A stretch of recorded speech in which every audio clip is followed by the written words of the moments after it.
Kemi marrë raporte të vazhdueshme prej shumë qytetarëve të komunës Ferizajt, që po ka prerje industriale të pyjeve në zonën Slakovc edhe Kishnapole. Raportet kanë qenë të shpeshta.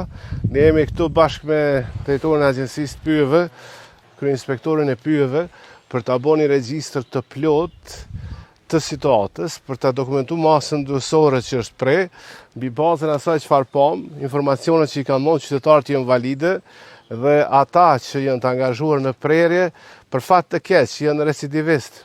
Pra kjo e vën theksin të një aspekt tjetër i rëndësishëm. Dështimi i sistemit gjyqësor për të trajtuar këto raste që kanë rëndësi jetike.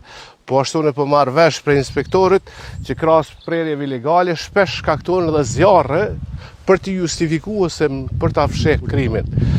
I falenderoj të gjithë qytetarët e Kosovës, vazhdoni të raportoni në ministri, ndërkohë që nga tash tutje Ministria e Bujqësisë bashkë me Agjencinë e Pyjeve do t'i monitorojë malet e Kosovës edhe zonat e nxehta të prerjes përmes dronit.